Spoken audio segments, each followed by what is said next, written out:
Frankfurt airport کے قریب ایک گاؤں جس کا نام تھا ٹرائبورگ،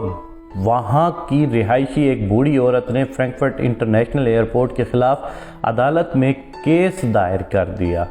جس کی وجہ عورت نے کچھ یوں بیان کی: رات کے وقت جہازوں کا شور اتنا زیادہ ہوتا ہے کہ میں رات کو سو نہیں سکتی، جس کی وجہ سے میری اکثر طبیعت خراب رہتی ہے۔ عدالت میں جج نے اس بوڑھی عورت کی پوری بات سننے کے بعد عورت سے پوچھا کہ آپ اب کیا چاہتی ہیں؟ اس شیور کے عوض آپ ایئرپورٹ سے کچھ معاوضہ حاصل کرنا چاہتی ہیں یا ایئرپورٹ سے دور ایک عدد گھر حاصل کرنا چاہتی ہیں؟ عورت نے جواب میں کچھ یوں کہا: میں یہاں اپنے ذاتی گھر میں رہتی ہوں اور عرصہ دراز سے یہاں زندگی گزار رہی ہوں، چونکہ اب میری طبیعت اس قدر شور برداشت نہیں کر سکتی، اس لیے اس مسئلے کا کوئی اور معقول حل تلاش کیا جائے۔ اور ساتھ یہ بتایا کہ نہ تو مجھے کوئی پیسوں کی ضرورت ہے اور نہ ہی میں اپنا گاؤں چھوڑ کر کہیں جانا چاہتی ہوں۔ اس بات سے اس وقت کے موجودہ حکام بھی بہت پریشان ہوئے کہ اب اس مسئلے کا کیا حل ہو سکتا ہے۔ نہ تو عورت یہاں سے جانا چاہتی ہے اور نہ اتنے بڑے ایئرپورٹ کو کہیں اور منتقل کیا جا سکتا ہے۔ ایئرپورٹ حکام نے عورت کو اپنے کیس سے پیچھے ہٹ جانے کے لیے بے شمار فرمائشیں پیش کیں، ایئرپورٹ سے دور عالی شان گھر کی فرمائش کی اور ساتھ بڑی رقم دینے کی فرمائش بھی کی، لیکن وہ بوڑھی عورت اپنے فیصلے سے پیچھے ہٹنے کا نام نہیں لے رہی تھی۔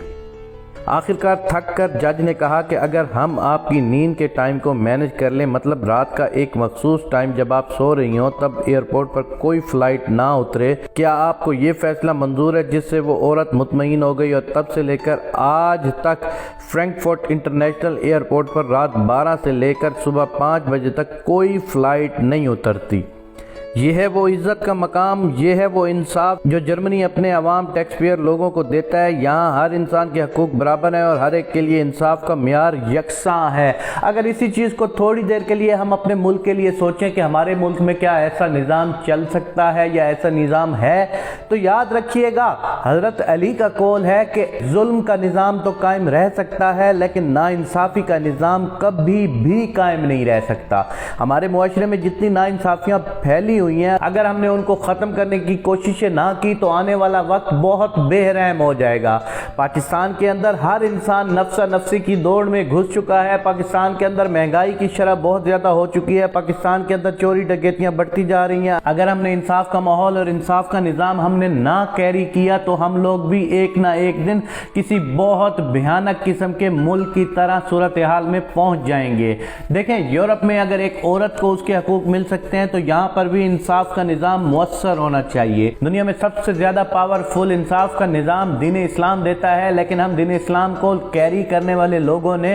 اسلام کی وہ شکل نکال کے رکھ دی ہے کہ دنیا پوری میں، یورپ میں، امریکہ میں اسلام کے نام کی ہر چیز پر عمل درآمد کیا جاتا ہے، لیکن واحد ہم لوگ ہیں جس پہ اسلام کے نام پہ حاصل کیے جانے والے ملک میں کوئی بھی اسلام پر عمل درآمد نہیں کیا جاتا۔ خداوند کریم سے دعا ہے کہ وہ پاکستان کو تا قیامت آباد و شاد رکھے اور یہاں پر انصاف کی حکومت کو قائم و دائم رکھیں۔ آمین یا رب العالمین۔